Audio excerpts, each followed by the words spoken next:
नमस्कार, मैं Vivek Bindra, founder and CEO बड़ा बिजनेस .com। आज आधार पूनावाला की बात करेंगे। आधार पूनावाला जो सीईओ है Serum Institute of India, WHO ने अप्रूव की थी इनकी कंपनी 1966 में, जो उनके पिता साइरस पूनावाला ने शुरू करी थी।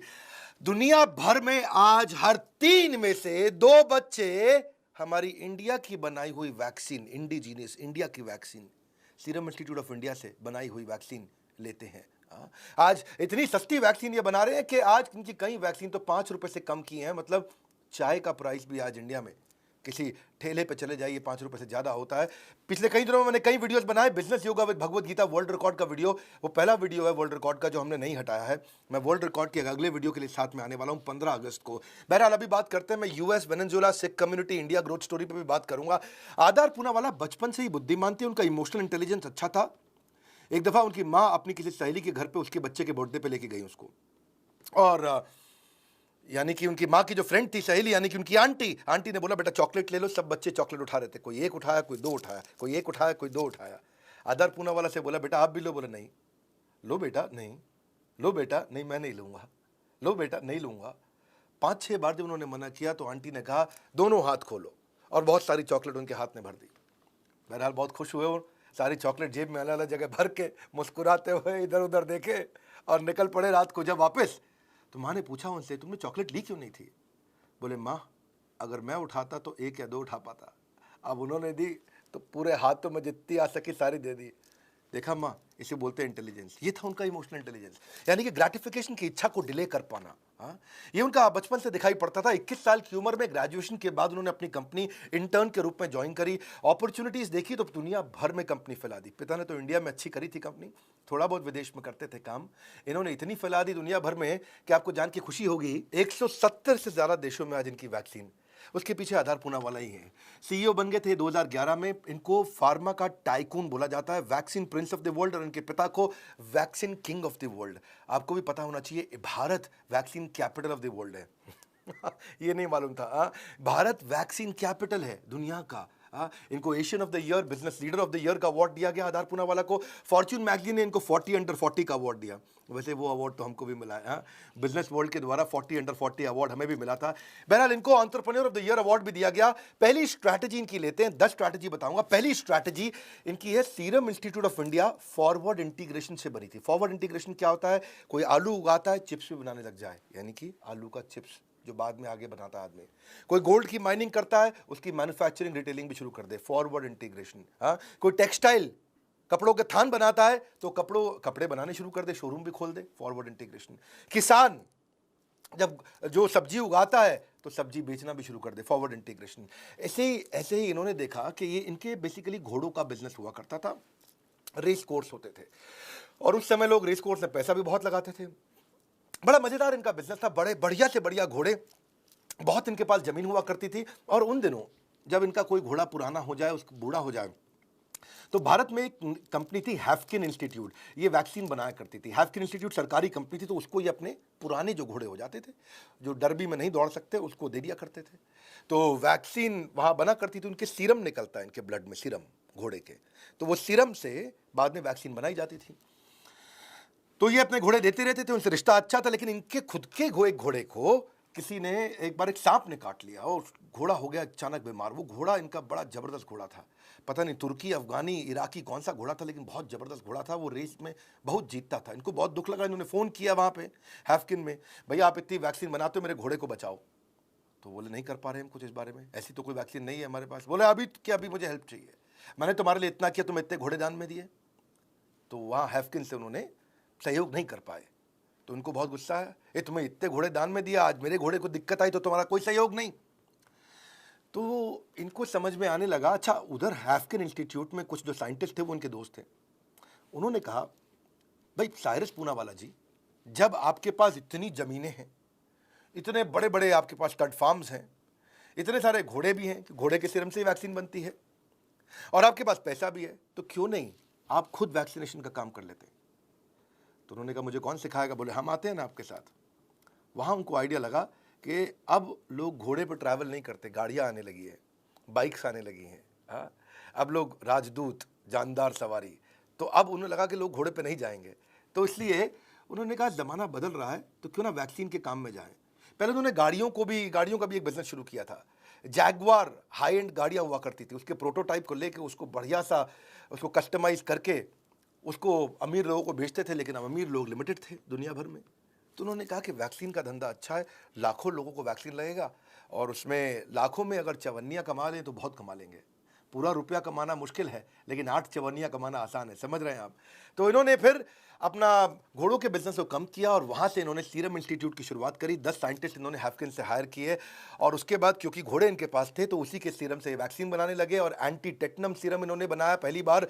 वहाँ से एंटी टेटनस सीरम की बहुत जरूरत पड़ी। एंटी टेटनस क्यों? क्योंकि उस समय इंडो चाइना वॉर भी हुआ था, गोलियां लगा करती थी, तो उस समय कोई भी लोहे से टकरा जाए, कुछ ऐसा चोट लग जाए तो टेटनस का इंजेक्शन लगा करता था। तो उनका टेटनस का इंजेक्शन इंडिया में बहुत चला। इन्होंने बनाया, इंडो चाइना वॉर में कहीं किसी को गोली छू जाए लोहे की तो वहाँ टेटनस का इंजेक्शन तुरंत चाहिए रहता है। फिर उन्होंने मीजल्स के ऊपर, ट्यूबरक्लोसिस पे, डीटीपी पे, पेडियाट्रिक जो बच्चे होते हैं छोटे 7 साल के, उनको डीटीपी की वैक्सीन लगती है। सांप काट जाया करते थे तो सांप का एंटी स्नेक वेनम इन्होंने बनाना शुरू किया। तो फिर इन्होंने बढ़ाया, अपना पूरा प्रोडक्ट पोर्टफोलियो बनाया। एमएमआर वैक्सीन, इन्फ्लुएंजा की, वायरल वैक्सीन, बीसीजी और बाद में फिर पोलियो और रेबी वैक्स में भी आए। तो ये एक हादसा था और एक हादसे से कहाँ पहुंच गए, बन के एक हादसा अखबार में आ जाएगा। न जाने कौन सा किस्सा व्यापार बन जाएगा जिसको उन्होंने व्यापार कन्वर्ट किया। फॉरवर्ड इंटीग्रेशन, दूसरी स्ट्रैटेजी हाई कैपिटल रिस्क। एक बार फोन लगाया आधार ने पिता साइरस को, हेलो पापा, हाँ या ना। अब पापा सोच में पड़ गए, पापा बताओ हाँ या ना। पापा सोच में पड़ गए, पापा हाँ या ना। और पापा ने हाँ बोला। ये था वो 200 करोड़ का बहुत बड़ा इनका हाई कैपिटल रिस्क। मैं बताता हूं क्या हुआ। ऑक्सफोर्ड में जेनर इंस्टीट्यूट है जो कि ऑक्सफोर्ड यूनिवर्सिटी की पार्टनरशिप से ऑक्सफोर्ड के कैंपस के साथ में बनाया गया।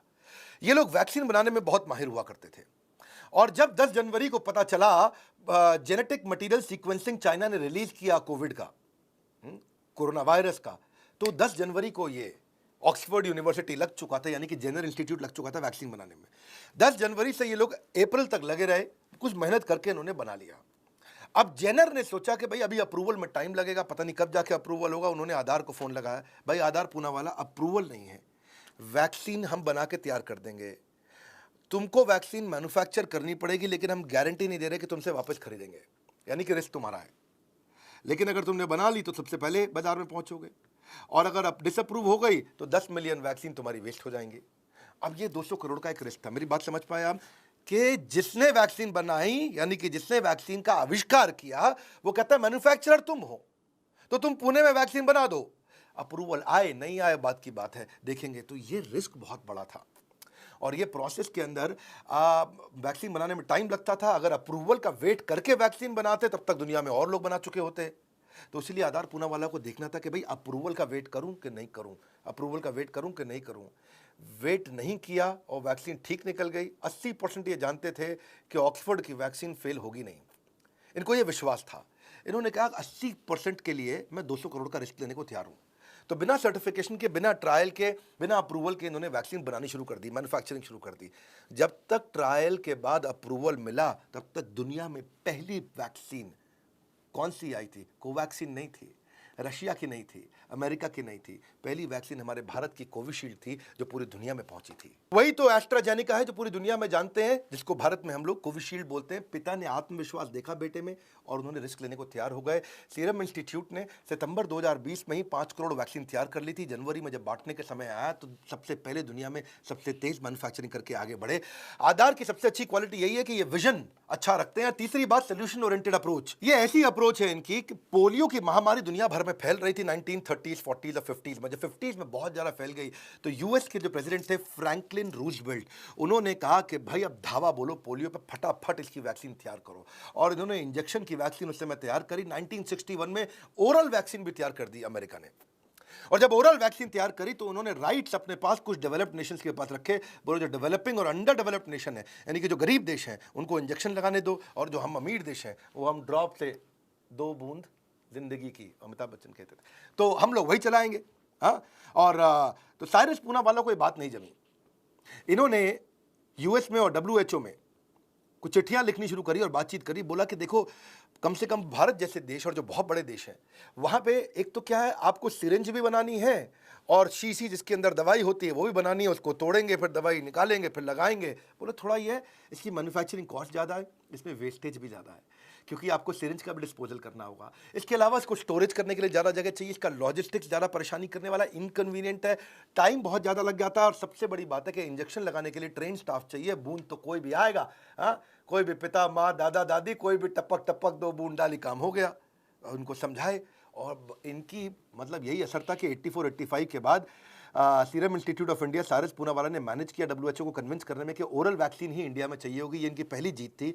और बाद में जब इंडिया में एक कैंपेन बहुत तेज हुआ, बिल गेट्स के साथ, रोटरी के साथ में, रोटरी ने इंडिया में बहुत काम किया, और तब डब्ल्यूएचओ को और यूनिसेफ को इनकी फिर से याद आई। इन्होंने कहा कि देखो 2 बूंद जिंदगी की जो हम बना रहे हैं इंडिया के अंदर, उसमें कमी पड़ रही है, तुम भी आ जाओ, हमारे साथ लग जाओ। तब 2012 के बाद पहली बार इंडिया में इन्होंने इसके बाद फिर ड्रॉप्स को मैन्युफैक्चर करनी शुरू करी। इसकी सारी शॉर्टफॉल को उन्होंने मैनेज किया। प्रॉफिट मार्जिन अपने नेग्लिजिबल रखे थे इन्होंने। पूनावाला का स्ट्रॉन्ग सेंस रहता है बड़ी चुनौतियों को स्वीकार करने का हमेशा। हाई स्पीड मैन्युफैक्चरिंग 2013 में इन्होंने करी और 2014 के अंदर भारत को पोलियो फ्री डिक्लेयर कर दिया गया। असली लीडर वही होता है जो अपने विजन को हकीकत बना दे। Clarify your vision and plan with precision, ये इनकी खास बात रही है सीरम इंस्टीट्यूट ऑफ इंडिया। चौथा, बिजनेस को बकेट्स में कन्वर्ट कर दिया। बिजनेस आइडिया समझिएगा जरा, सीखने को बहुत मिलेगा आपको उसमें, क्योंकि दुनिया की सबसे बड़ी कैसे बनी, बिजनेस बकेट्स बना दिए इन्होंने। एक बिजनेस बकेट उन्होंने बनाया इमरजेंसी वैक्सीन का और दूसरा बनाया हाई डिमांड वैक्सीन का। इमरजेंसी वैक्सीन की हमेशा जरूरत नहीं पड़ती, जब कोई महामारी आ जाए, पैंडेमिक आ जाए, एपिडेमिक आ जाए, तब उसकी जरूरत पड़ती है। और हाई डिमांड वैक्सीन वो है जिसकी हमेशा जरूरत पड़ती रहती है।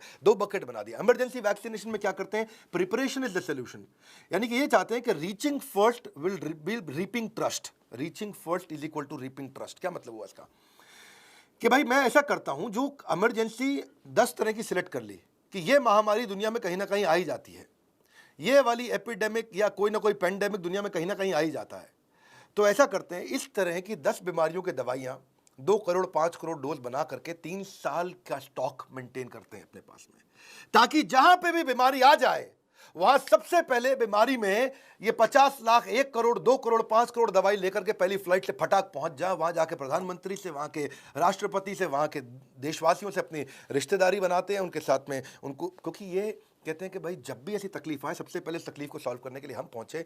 तो उन्होंने बिजनेस का एक सेक्शन बनाया हुआ है इमरजेंसी वैक्सीन का, और ये वो सेक्शन है जहां पे ये 2 साल, 3 साल, 4 साल के लिए स्टोर कर लेते हैं दवाई। कहीं ना कहीं इमरजेंसी आई जाएगी, वहां दवाई लेकर सबसे पहले पहुंचते हैं। इसीलिए रीचिंग फर्स्ट, सबसे पहले पहुंचना, रीपिंग ट्रस्ट, उससे इनका विश्वास बढ़ता है।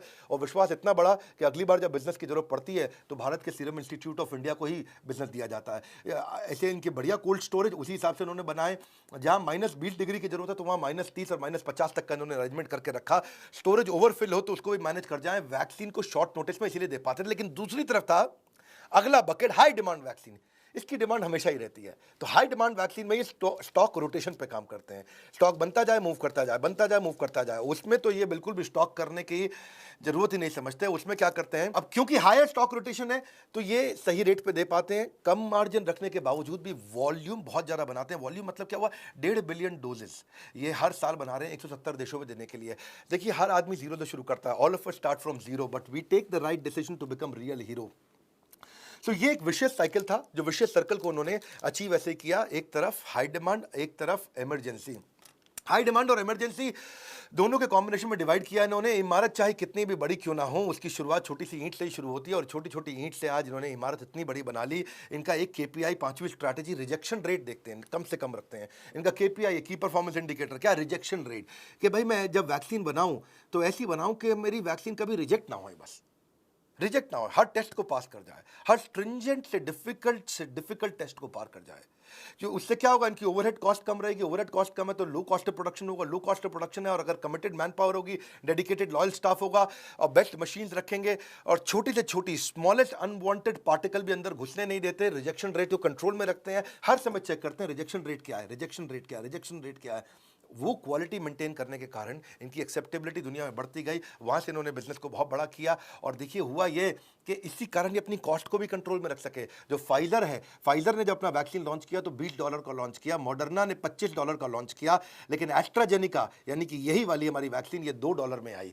जॉनसन एंड जॉनसन भी $10 ले रहा था, रशिया की स्पुतनिक भी $10 ले रहा था, और बाकी सारे भी कोई सस्ती नहीं थी, $15-16 की वैक्सीन थी सारी की सारी। पर हमारी ही वैक्सीन थी जो $2 की लॉन्च करी गई, यानी कि 150 ₹150 से शुरू हुई थी, आज जो उनकी जिस रेट पे सरकार को देते थे ₹150 में, अब अगर उसको बढ़ा भी लें तो भी ये दुनिया से सस्ती वैक्सीन पड़ा करती थी, इसीलिए भारत में हम वैक्सीन को जल्दी लगा भी पाए। इनकी छठी strategy economies of scale and scope. Economies of scale and scope क्या होता है?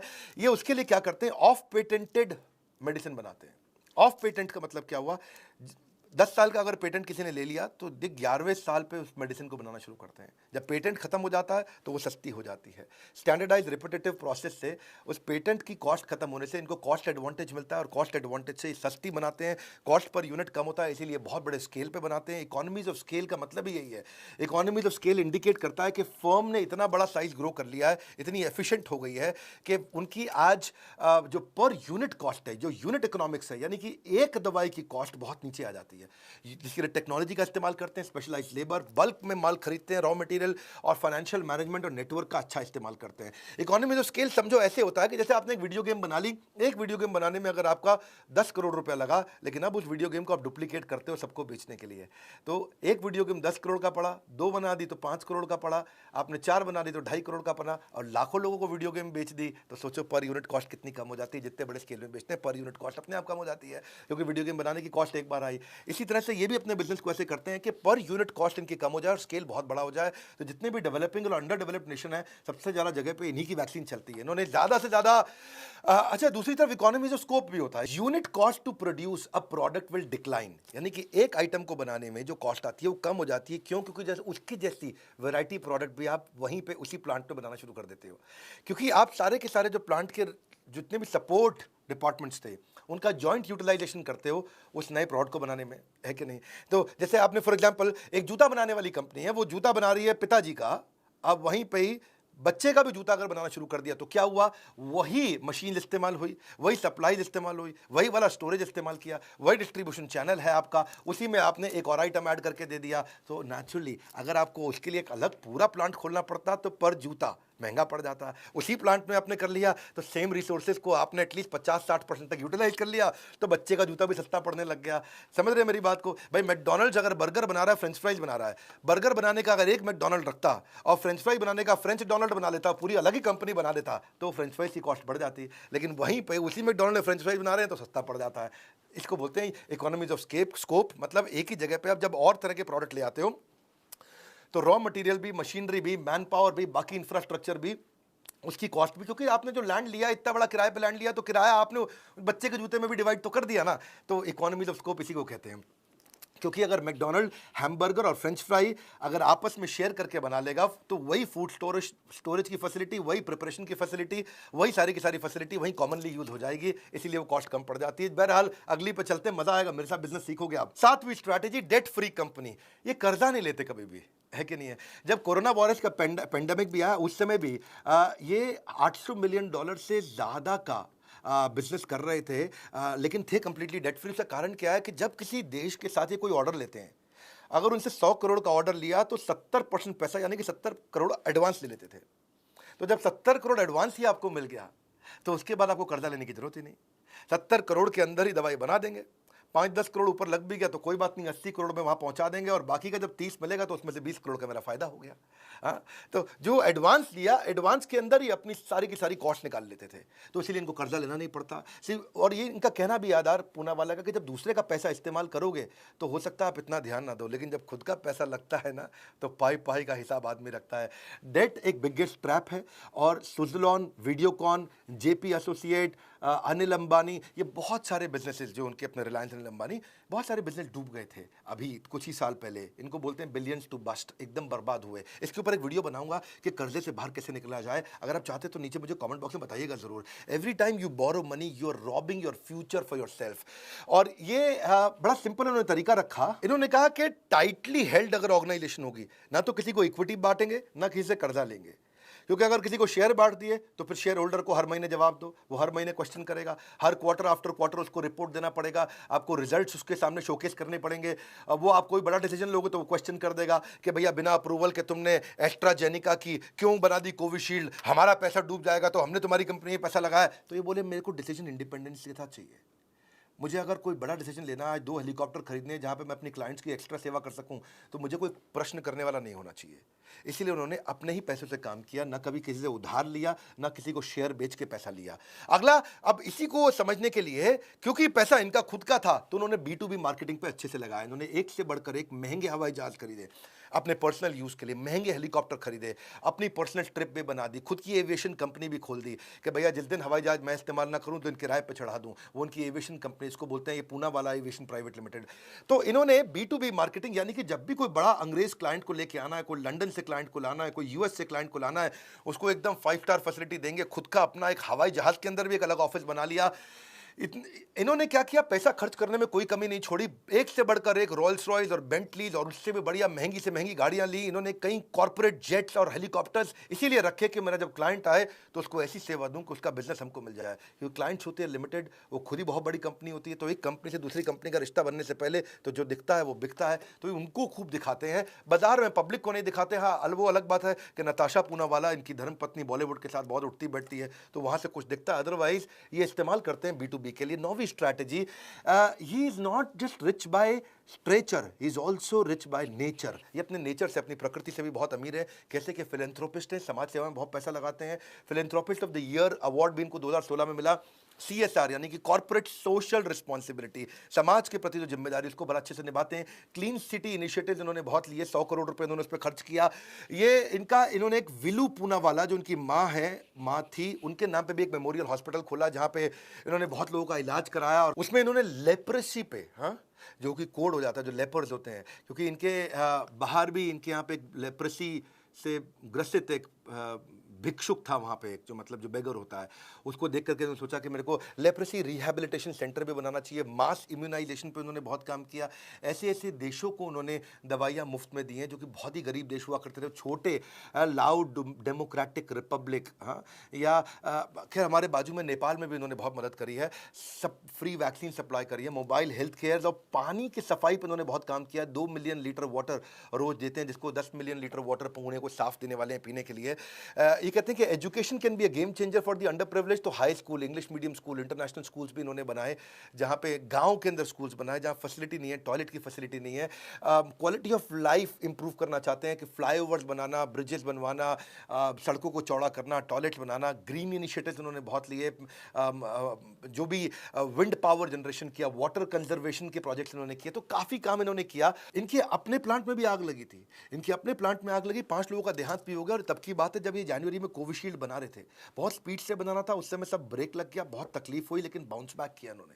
जिन 5 लोगों का देहांत हुआ उस आग में जल के, उनको तो इन्होंने 25-25 लाख रुपए का कॉम्पेंसेशन भी दिया, खुद का 1000 करोड़ का नुकसान भी सहा, और वापस पूरी स्पीड के साथ सप्लाई को फिर से बिल्ड किया और सप्लाई को लेके पहुंचे। परफॉर्मेंस ओरिएंटेड है। 10वीं स्ट्रैटेजी, ये बहुत ज़्यादा पढ़ाई लिखाई में बिलीव नहीं करते, इंटर्न बन करके बड़े हुए हैं अपनी कंपनी के अंदर। ये केवल एक ग्रेजुएट हैं, और हार्वर्ड से ग्रेजुएट भी नहीं है, कॉमर्स ग्रेजुएट हैं। और इनके पिता ने इनको बोला कि अब तुम्हारे को जो है ना, जो लर्निंग चाहिए, वो लर्निंग क्लासरूम लर्निंग नहीं, बेड साइड लर्निंग।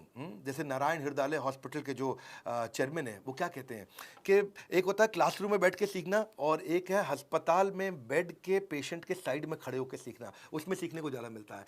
किताब में पढ़ के गाड़ी कैसे चलाते हैं सीखना मुश्किल है, गाड़ी चला के गाड़ी चलाना सीखना ज़रा आसान है। तो उन्होंने यही कहा कि मैं कंपनी में नीचे से शुरू करूँगा, और इनके पिता ने इनको इंटर्न बनाया, सबसे जूनियर, और फैक्ट्री से चालू किया, और धीरे धीरे एग्जीक्यूटिव होते होते होते ये CEO बने। तो वहीं से लर्निंग लेकर के आए। इनके लीडरशिप का स्टाइल भी ऐसा है कि ये बहुत लंबा समय नॉन परफॉर्मेंस टॉलरेट नहीं करते हैं। इनके बड़े इनिशिएटिव रहे ऐसे कि 50 पैरासाइट एम्प्लॉयज़ थे इनके CEO बनने से पहले, जो पिता इनके ऊपर चिल्लाते रहते थे। वो 50 ऐसे एम्प्लॉय थे जो कोई काम नहीं करना, हर बात में उल्टा एक्सक्यूज दे देना, कोई ना कोई कहानी सुना देना, लेट आना ऑफिस में, सही डिसीजन ना ले पाना, काम को खराब कर देना, और पिता चिल्लाते रहते थे लेकिन निकालते नहीं थे। ये आए, इन्होंने परफॉर्मेंस मैनेजमेंट सिस्टम PMS अपने HR के साथ इंप्लीमेंट किया, ऑर्गेनाइजेशन वाइड इंप्लीमेंट किया, और PMS इंप्लीमेंट करने के बाद उन 50 एम्प्लॉयज़ को एक एक करके निकाल दिया। क्लियर मैसेज दे दिया कंपनी में कि भाई ऐसा है, जो काम करेगा वो आगे बढ़ेगा। कहते हैं मैंने जितना भी सीखा है, समय बर्बाद नहीं होने दिया है। उनका कहना है कि जब भी कोई मीटिंग होती है तो पहले 10 मिनट में बता देता हूं कि मीटिंग प्रोडक्टिव रहेगी कि नहीं रहेगी, और 10 मिनट के अंदर ही मीटिंग खत्म करना चाहते हैं। ये विचार विमर्श पे घंटों बर्बाद नहीं करते। It takes a wise man to learn from his experience, but even a wiser man to learn from others mistake. तो उन्होंने यही किया, आकर के इधर उधर से करी हुई गलतियों से सीखा फटाफट और उसको इंप्लीमेंट किया। थोड़ा पारिवारिक व्यक्ति भी है, फैमिली मैन है और थोड़ा ज़्यादा फैमिली मैन भी है। इनकी धर्मपत्नी नताशा पूनावाला का जन्मदिन था, तो उन्होंने पूछा क्या खाएंगे, बोले मेरे को ऑथेंटिक इटालियन पिज्ज़ा चाहिए। यहाँ कहाँ बनता है ऑथेंटिक इटालियन पिज्ज़ा, रियल? तो उन्होंने कहा अच्छा कोई बात नहीं। इन्होंने शाम को जहाज़ अपना प्राइवेट जेट इटली भेज दिया और वहाँ जाकर के इटली में बोला, यहीं से फ़ोन कराया, पता लगाया कि इटली का सबसे बड़ा 7 स्टार होटल का जो सबसे बड़ा एग्जीक्यूटिव शेफ़ जो वहाँ पिज़्ज़ा बनाता है, उसको अगले दिन पूरे महीने की तनख्वाह दे करके हवाई जहाज़ में बैठा के सीधा पुणे ले आए, प्राइवेट जहाज़ में बैठा के ले आए और बोला कि वहीं से सारे इंग्रेडिएंट्स भी लेके आओ और ऑथेंटिक इटालियन पिज़्ज़ा बनाओ।